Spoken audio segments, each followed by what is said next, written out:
O governo de Deus sobre as nossas inquietudes. Quero que você entenda o seguinte. O que é inquietude? É o mesmo que ansiedade. É também sinônimo de preocupação, mas é uma preocupação exacerbada, não é essa preocupação natural. Inquietude, ansiedade, preocupações da vida, esse é o sistema, esse é o sentido da palavra. Na verdade, quando a gente fala de inquietude, Jesus falou isso de uma forma muito clara, quando disse que nós não devemos nos preocupar com o dia de amanhã. Jesus disse, por que vocês andam ansiosos? Eu confesso aos irmãos que eu fiz uma autoanálise, um autodiagnóstico, e eu entendi que eu devo estar sofrendo do SPA.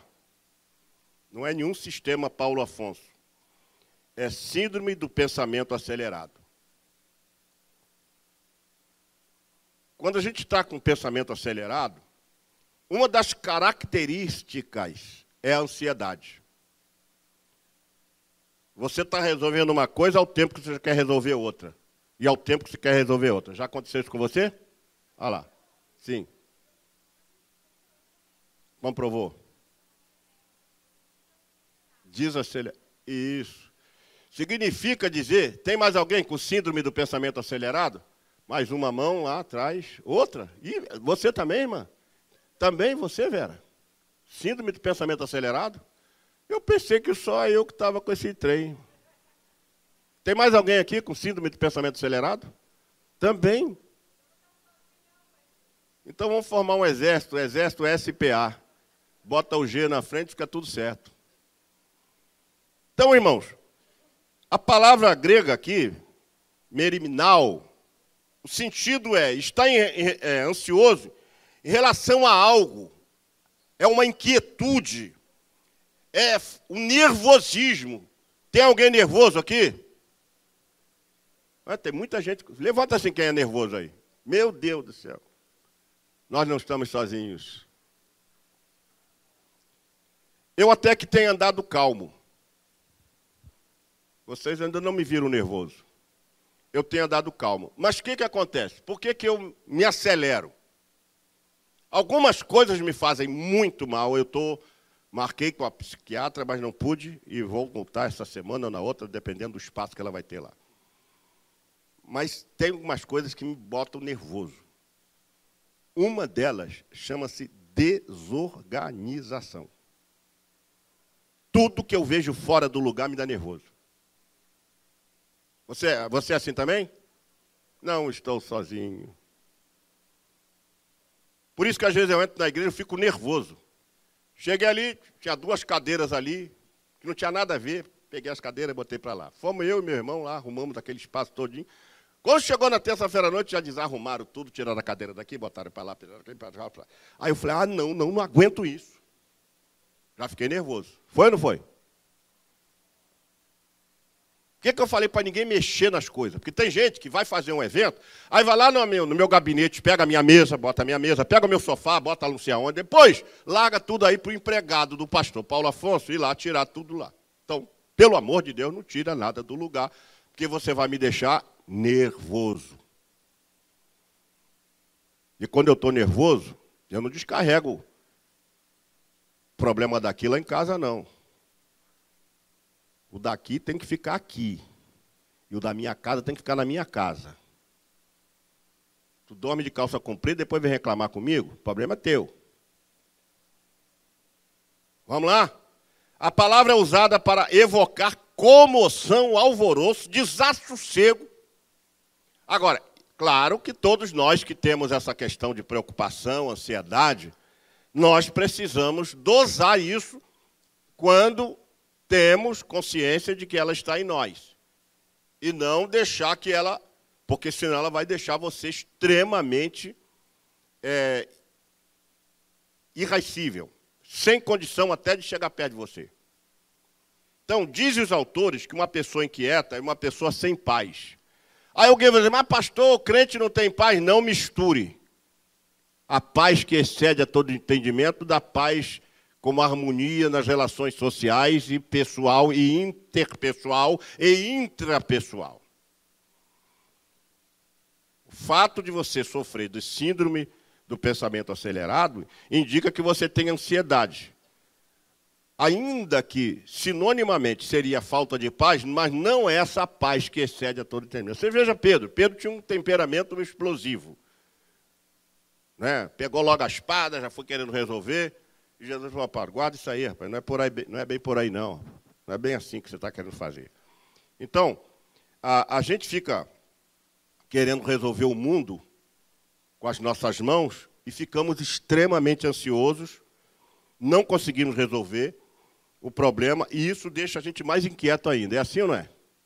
Você está tentando resolver, você vê que não vai dar tempo, você fica nervoso ou nervosa, e aquela coisa toda. Então, a inquietude, ela pode ser um sinônimo, ou um sintoma de ansiedade. Então, existe tratamento para ansiedade? Existe.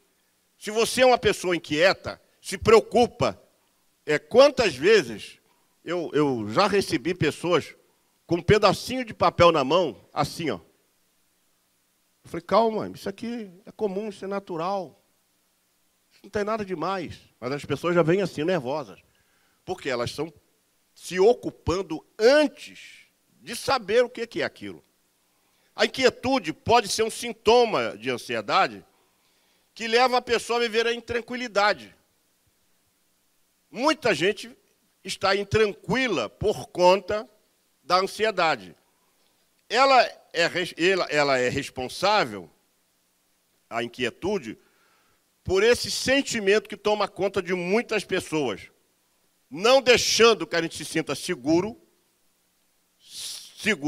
confiante e tranquilo. Preste atenção, nós precisamos trabalhar essa questão da segurança, da confiança e da tranquilidade. Vamos dizer? Não, mas quem tomou café, poderia ser melhor. Vamos lá?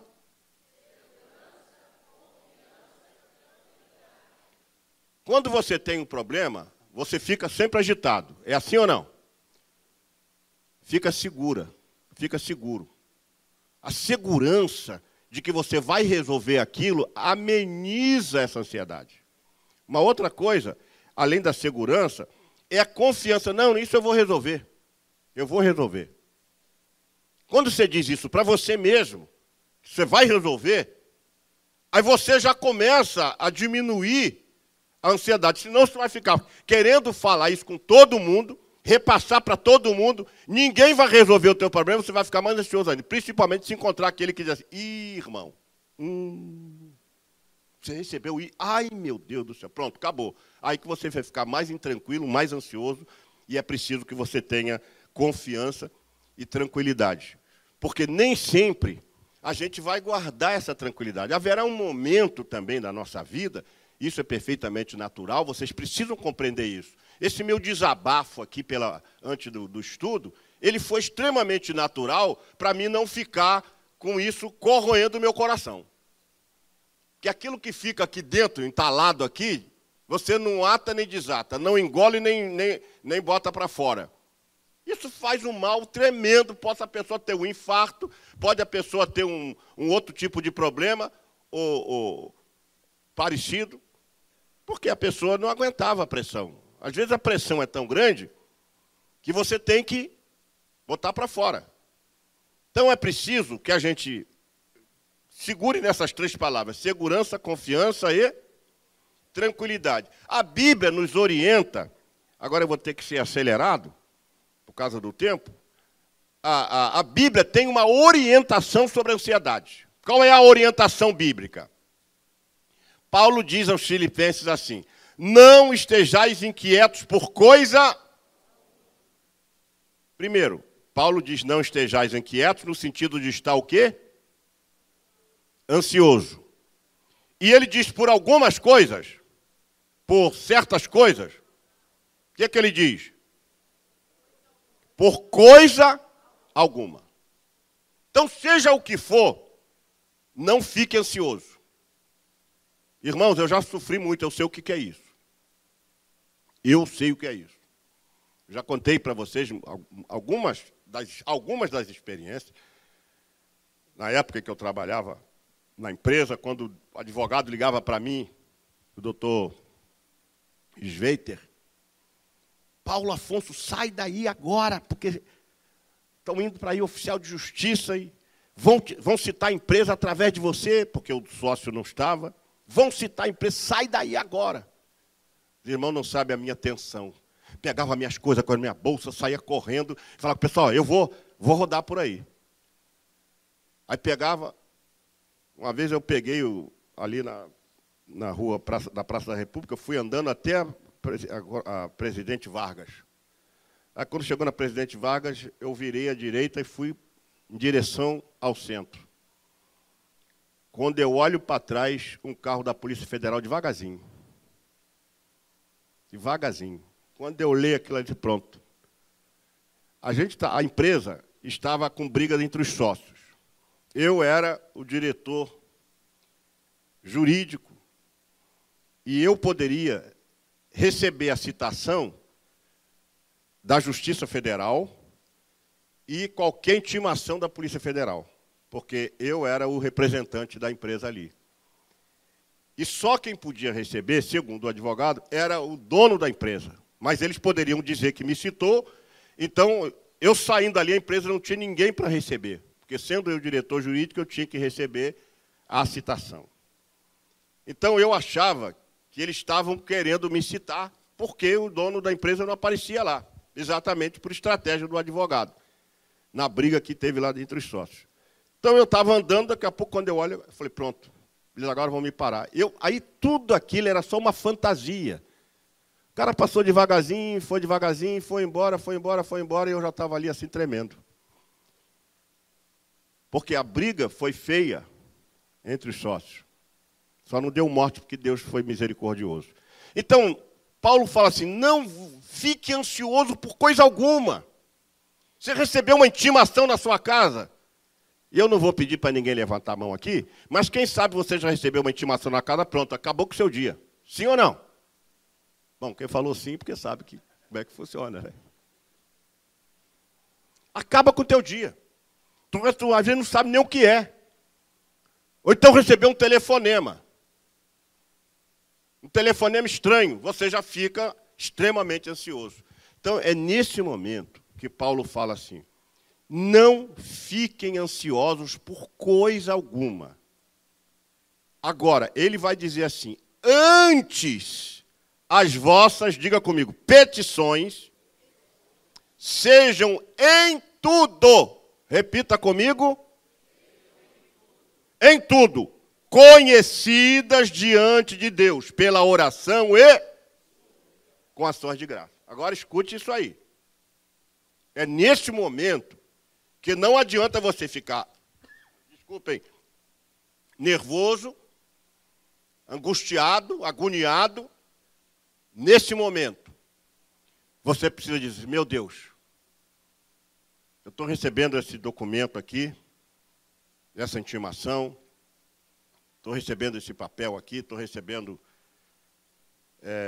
esse bilhete, estou recebendo esse telefonema, estou recebendo essa notícia verbal, seja ela da forma como vier, mas eu quero apresentar a ti.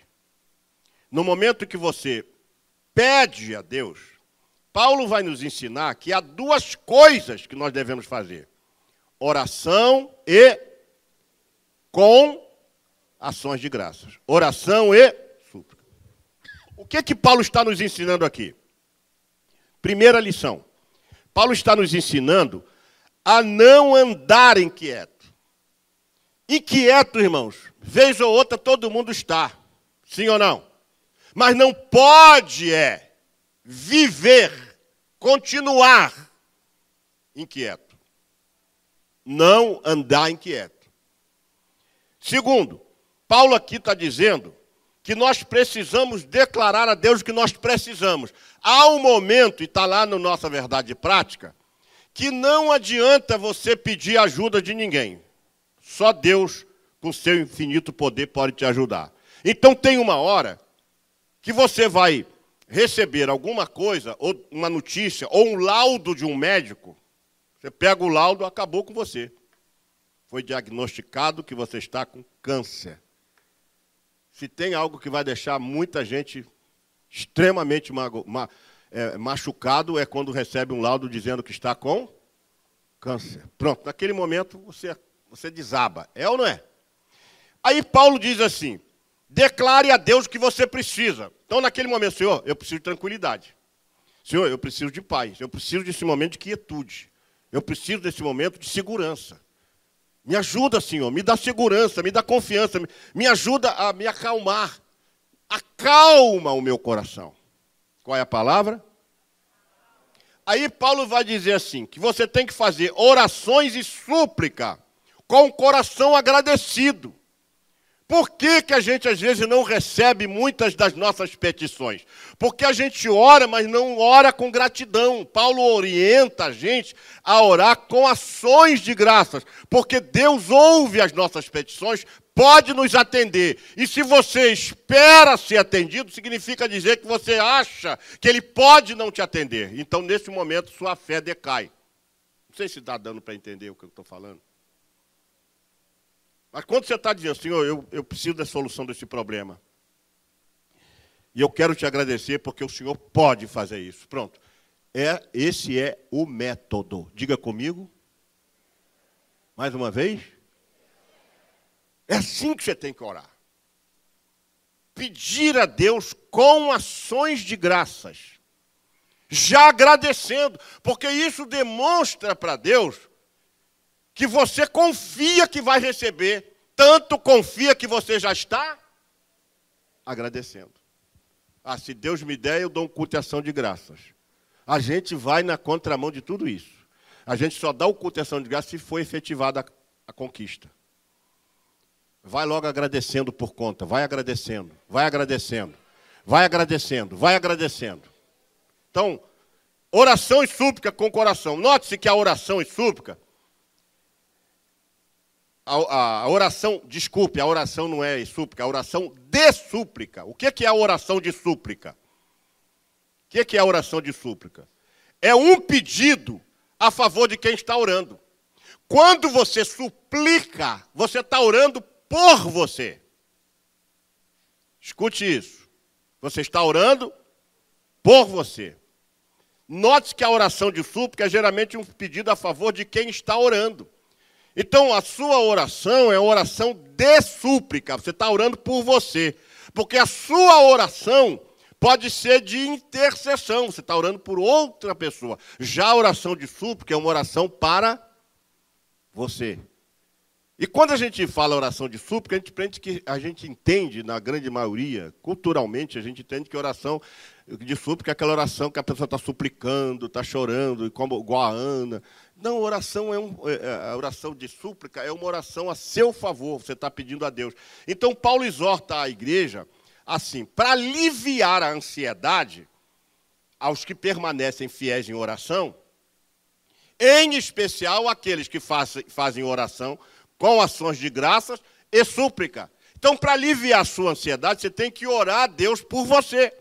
E essa oração é chamada oração de súplica. Essa é a fórmula para garantir a paz de Deus que excede a todo entendimento e que guardará os nossos corações.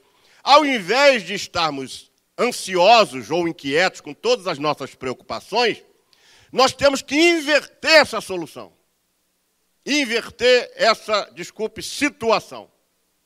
A grande questão de inverter é quando você está ansioso, você inverte. Eu não vou estar ansioso, porque eu creio que Deus vai me atender, eu creio que Deus vai responder a minha questão. Nós já tivemos aqui muitos testemunhos, até mesmo de pessoas que estavam com câncer e foram curadas e foram libertadas. Então, essa oração hoje, vai o médico te diagnosticou com alguma dificuldade. Naquele momento, você pega aquilo e fala, Senhor, eu não vou ficar ansioso por isso. Eu vou entregar nas tuas mãos, peço que o Senhor faça um milagre na minha vida e eu já te agradeço pelo milagre que o Senhor vai fazer. Se você entendeu, levante a sua mão e diga glória a Jesus. Escute isso. Pedro vai dizer em 1 de Pedro 4:7. Entregue na tradução, numa outra tradução, vai dizer exatamente assim.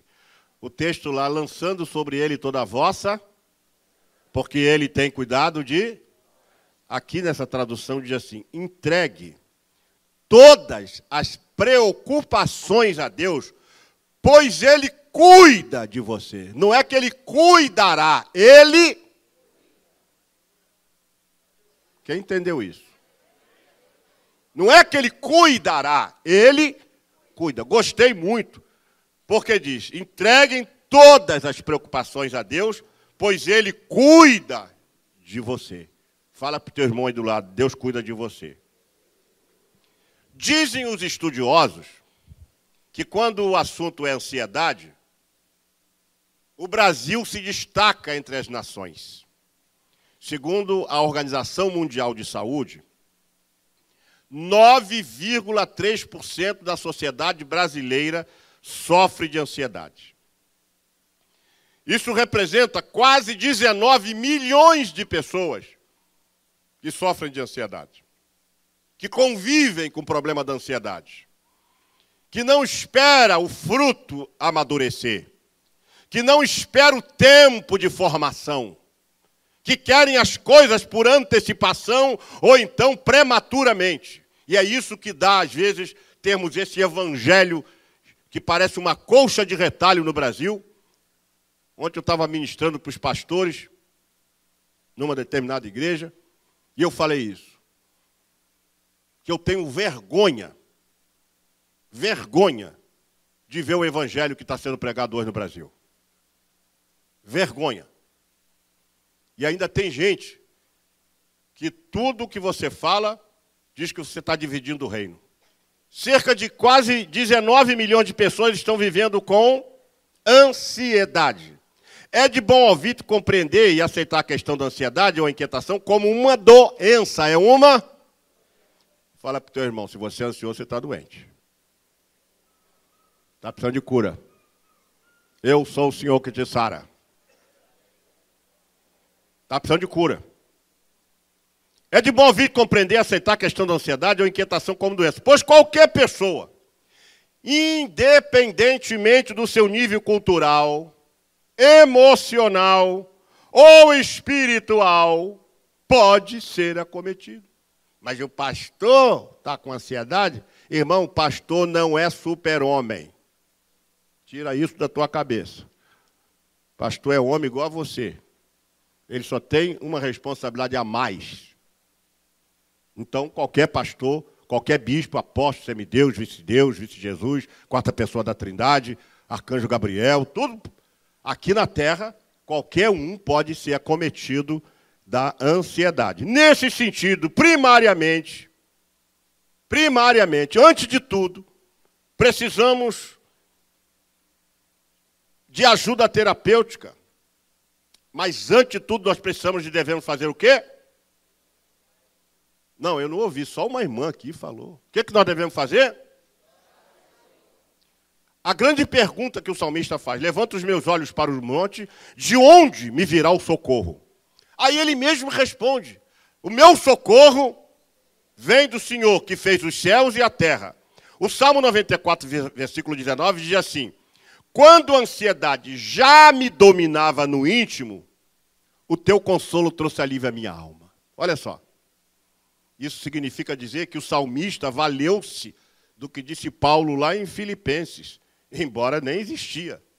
Mas, entre aspas, ele valeu-se, ou seja, ele apresentou a Deus dizendo, Senhor, eu estou muito ansioso. Imagina um rei com as suas múltiplas atividades. Ele estaria extremamente ansioso. Então, nesse sentido, o salmista, quando a ansiedade já me dominava no íntimo, o teu consolo trouxe alívio à minha alma. Eu quero declarar aqui para todos nós que somos ansiosos, que o alívio do Senhor virá sobre a nossa alma. É só a gente clamar a Ele. Na mesma linha, na mesma esteira, o sábio Salomão, no Provérbios 12, 25, disse, a ansiedade do coração deixa o homem abatido, mas uma boa palavra o alegra. Olha que coisa linda. Uma boa palavra, Alega. Às vezes não damos importância à nossa ansiedade. Às vezes não damos importância à nossa inquietação. E achamos que isso também não tem importância. Irmãos, trabalhei com um dono da empresa, mas eu nunca vi uma pessoa tão ansiosa. Sabe aquela pessoa que te cobra uma coisa e já quer a resposta na hora? E eu aprendi a lidar com isso. Ele era tão ansioso que quando ele estava no telefone comigo, já falando uma coisa, eu já fazia a leitura do que ele queria. Enquanto ele estava falando, eu já estava rascunhando a carta, a ordem, a autorização. Já estava rascunhando. Ele está falando, eu estou rascunhando tudo. Já batia na parede, que era aqueles aglomerados, né? Como é que chama isso? Isso aí. Forma e placa. Batia assim, aí a minha secretária já vinha, eu falava para ela assim, ó. Aí ela já trazia, eu corrigia alguma coisa, vale a refazer, e ele está falando. Toda pessoa que é ansiosa, ela fala muito. Fala muito. E ele falava, a carta já estava pronta, eu já entendi tudo o que ele queria. Então você prepara isso aí para mim. Eu falei, Luiz, já está na sua porta aí, ó. A secretária entrava, já estava aqui. Assim, ó. Immediately. Eu aprendi a lidar com ele. Mas teve uma vez que aquela foi demais. Ele vivia tão apegado a telefone, mas tão pegado a telefone, que uma vez ele estava no meio dos carros, no pátio da agência, cheio de carro. Aí, ele ouviu na mente dele o telefone tocar. Aí ele fez assim, ó, no ar. Alô? Não tem ninguém. Assim mesmo. Todo mundo ficou assim, ó. No ar, irmão. Ele pegou o telefone no ar, atendeu, disse, alô? E botou no gancho. Não tinha telefone nenhum. Aquilo marcou. Isso é típico de uma pessoa que é extremamente ansiosa. Mas eu aprendi a lidar com isso. Eu tentava minimizar. Mas foi muito difícil. Por quê, irmãos? Porque a inquietação, a ansiedade, é um mal que precisa ser vencido. Vivemos dias em que as tribulações têm feito muitos crentes viverem uma vida de inquietação, de preocupação, de desassossego, de ansiedade, sim ou não? Se alguém diz, não, pastor, eu estou tranquilão. Ô, meu irmão, me presta essa receita aí. Porque eu moro dentro de um condomínio. Chamei um serralheiro para fazer uma grade para botar na minha janela. Chamei o cara da câmera, me faz um orçamento para botar mais... Eu tenho duas câmeras, para botar mais 2 câmeras na minha casa. E botar um sistema de eu ver a pessoa antes dela chegar, ver na rua. Por quê? Porque a gente anda inquieto. Você dorme com a porta aberta? Claro que ninguém dorme com a porta aberta. Você dorme com a sua porta trancada e, de preferência, vigiando se o ladrão não vai arrombar. E a Bíblia diz assim, ó, se o senhor da casa soubesse a que hora viria o ladrão da noite, vigiaria e não deixaria minar a sua casa. Sabe o que Jesus está dizendo? Ele empreenderia todos os esforços para defender a sua propriedade. É isso que Jesus está dizendo. Empreenderia todos os esforços, vigiaria e não deixaria minar. Só que hoje, qualquer reação que você esboça, está aí as estatísticas mostrando as pessoas são vitimadas por isso. Então a gente já vive num clima de ansiedade. Até dentro da igreja a gente já vive com ansiedade. Sim ou não? Como é que vai vir o pastor hoje? Como é que ele está para a reunião? Pergunta a dona Terezinha. Fala com o assessor dele. Então a gente vive já no clima de ansiedade. Então só que a gente não pode é deixar a ansiedade nos dominar. Por quê? A ansiedade deixa o coração do homem abatido. Então a inquietação, a ansiedade precisa ser, diga comigo, vencida. Nesse sentido, a gente tem que admitir que estamos doentes. Aí vem a questão do desemprego, das crises conjugais, as dificuldades de realização profissional, as crises financeiras, as crises existenciais, a dificuldade na educação dos filhos. Hoje está difícil ter filho. Alguém fala, não, na minha época de assembleiano, a mulher, no mínimo, para se cumprir o texto de crescer e multiplicar, era 5. Crescer e multiplicar.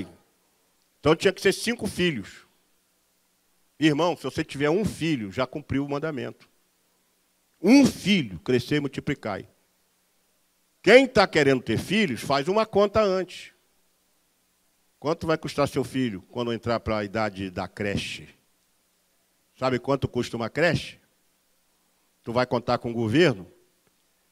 Jardim de infância, sabe quanto tu vai pagar? Curso de inglês, ginástica, Kombi para levar, van, livro. Faz uma conta antes de você querer ter filho. Para depois não entrar em parafuso. Na hora que olhar para o saldo do banco, cadê o dinheiro que estava aqui? O rato comeu. Cadê o rato? Fugiu para o mato. Cadê o mato? Pegou fogo. Cadê o fogo? A água apagou. Cadê a água? O boi bebeu. Cadê o boi? Foi para o matadouro. E cadê a carne?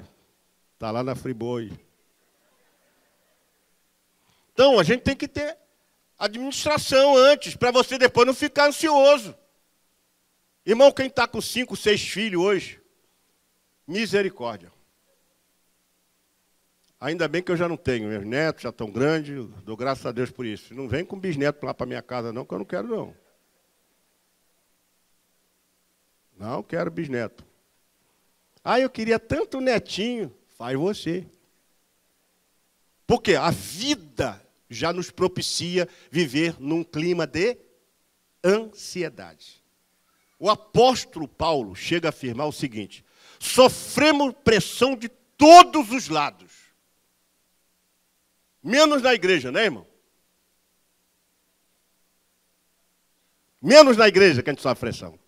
No resto, onde a gente vai ter pressão. É pressão daqui, pressão dali. É no ônibus tem pressão, é no mercado tem pressão. As pessoas hoje estão difíceis de lidar. O cara entra na sua frente, quer saber, não há mais respeito, educação. As senhoras entram no ônibus, nenhum garoto mais dá lugar. Eu ainda sou um cavalheiro. Estava no elevador, veio uma jovem e um rapaz. Eu falei, por gentileza, vocês primeiro. Ah, o senhor é mais idoso? Eu falei, não, mas é cortesia da casa. Vamos lá. Isso vai quebrando um pouco. Agora tem hora também que eu estou explosivo. O cidadão parou lá na minha rua, aqui na condomínio, na hora de eu sair. Ele deve estar esperando o sinal abrir. O sinal abriu, o cara não foi. Eu, bip, o cara não saiu. Bip, não saiu. Bip, não saiu. Levantei e fui lá e falei assim, pá! Tira esse carro daqui, rapaz. Você está no meio da rua. Você é maluco, rapaz? Aí o cara foi e saiu. Ora, bolas. As pessoas hoje não têm mais noção, irmãos. Estamos vivendo a geração do nonsense. Como é que é? Não tem senso. Geração sem senso. Nonsense. Não tem mais senso. É difícil essa. Então, o clima. Paulo diz assim, sofremos pressão de todos os lados. Contudo, não estamos arrasados. Ficamos perplexos com os acontecimentos, mas não perdemos a esperança. Porque ainda que nesta vida a gente não seja contemplado pelas benesses que a vida deveria nos dar, eu sei que naquela vida que vamos para lá, vamos viver tudo isso para toda a eternidade. E quem quer e crê nisso, levante a sua mão e mande um glória para ele. Por isso, o Salmo 46 se inicia dizendo assim, Deus é o nosso refúgio, a nossa fortaleza, auxílio bem presente na adversidade. Segundo, por 2 vezes o refrão fortaleza, por 2 vezes o Senhor está conosco, aparece. E é repetido no fim, para nos mostrar o cuidado de Deus com o seu povo. O Senhor dos exércitos está conosco. Você pode repetir isso comigo? O Senhor dos exércitos e o Deus de Jacó é o nosso. Então precisamos confiar em Deus de tal maneira que nas dificuldades da vida passemos a dizer: tu estás comigo, tu estás comigo, tu estás comigo, tu estás comigo. Se nós não tivermos a consciência da presença de Deus, nós vamos cair. Se não tivermos a consciência da presença de Deus, nós vamos fracassar. Se nós não tivermos a consciência da presença de Deus, nós vamos entregar os pontos. Se nós não tivermos confiança da presença de Deus na nossa vida, nós vamos chutar o pau da barraca. Se nós não tivermos consciência da presença de Deus, nós seremos apenas um passante por este planeta, por esta terra. Senhor, tu estás comigo. Você não pode, em momento algum, achar que Deus se ausentou de você. Mas você tem que sempre dizer: tu estás comigo. Isto identifica a consciência que você tem da sua presença. Vocês pensam que eu estou sozinho nas minhas batalhas? Eu creio que Deus está cuidando de mim. Tem hora que não é fácil. Dá vontade mesmo de chutar o pau da barraca. Mas quando eu fiz 30 anos de ministério, eu ontem entreguei lá um relatório. Falei para os pastores quais são os conselhos que eu dou para os pastores. Eu falei: irmãos, você que é pastor, dá um conselho para você. Vai lá no meio-fio, chuta o meio-fio. Mas chuta mesmo. Vai chutando,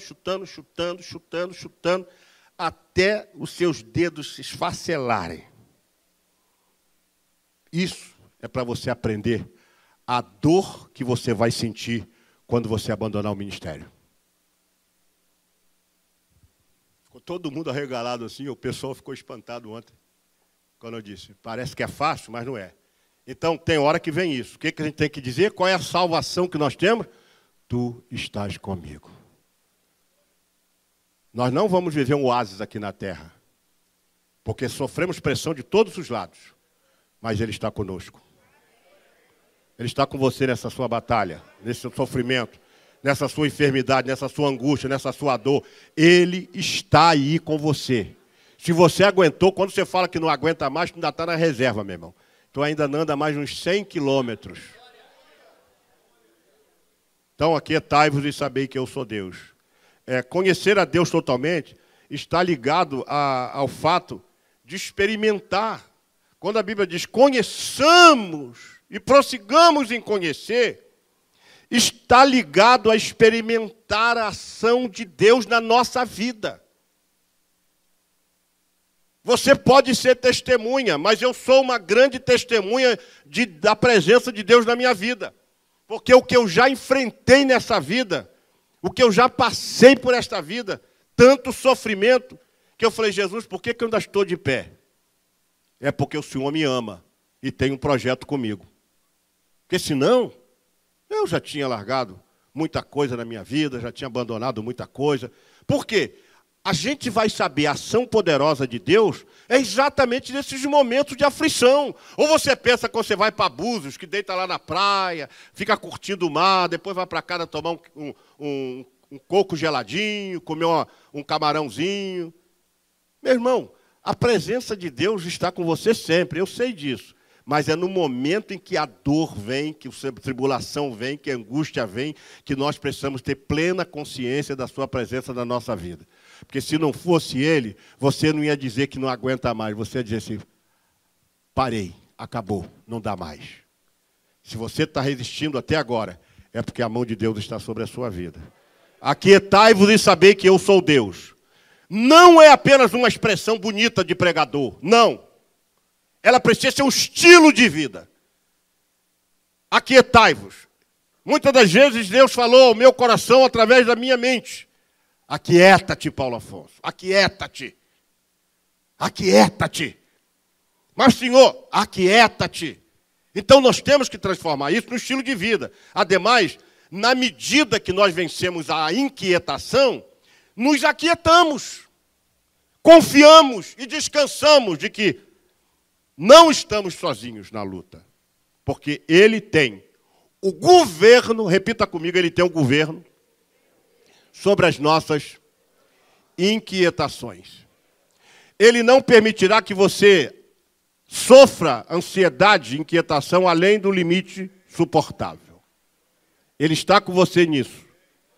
E é Ele que está tirando. Se não fosse o governo de Deus, se Deus não estivesse nesse negócio, você já tinha feito alguma besteira aí. Eu ontem recebi mais informação de pastores que estão se suicidando. Tem muito pastor suicidando. Não são poucos. Muita gente. O cara chega ao limite. Ao limite. E aí o que acontece? Você pensa que ele ganhou algum mérito com isso? Não, ele só cedeu às ansiedades. Fechando aqui, fechando. A voz de Deus ao seu povo nesses últimos dias é: aquietai-vos. A Bíblia diz que devemos ser prestos e ouvir, tardio, hein? Então fala para o teu irmão assim: irmão, fale menos, irmão. Agora aponte para alguém aí, ou então aponta para cima e diz assim: para de fazer fofoca, meu irmão. Seu fofoqueiro. Para de fazer fofoca, aponta para cima, senão o irmão vai ficar zangado com você. Se apontar para cima, não vai ficar zangado com você. Isto indica que falamos muito e ouvimos pouco. A gente não quer mais nem ouvir. A prova de que a gente não quer ouvir é que tem um monte de bancos vazios. Vocês estão querendo mais, tem gente que não quer mais ouvir, acho que não precisa mais. Eu quero ouvir até o dia da minha morte. É o que eu quero. Mas tem gente que não quer mais ouvir. O verso 10 pode ser entendido assim: stop! Olha o que diz o versículo 10. Aquietai-vos. Sabe o que Deus está dizendo? Pare. Vê que lá nos Estados Unidos usa-se muito isso. Quando vem um carro atravessando a rua, que está na hora das crianças saírem da escola, veio um guarda, né? Até da escola mesmo, com aquela roupa de guarda, com a plaquinha escrito stop, né? Aí o carro para, né? Aqui no Brasil passa até por cima do guarda. Mas assim, não mexam em nada. O sentido é esse. Stop, não mexam em nada. Descansem. Descansem. Parem de querer dirigir a vida de vocês pela maneira como vocês acham que devam dirigir. Vou repetir. Parem de querer dirigir a vida de vocês pela maneira como vocês acham que devam dirigir. Parem de lutar com essas armazinhas inúteis. Armazinha está entre aspas, porque eu nem sei o diminutivo de arma. Mas aí eu chutei. Armazinha. Se não for armazinha, é qualquer coisa parecida. Arminha, né? Mas eu preferi armazinha.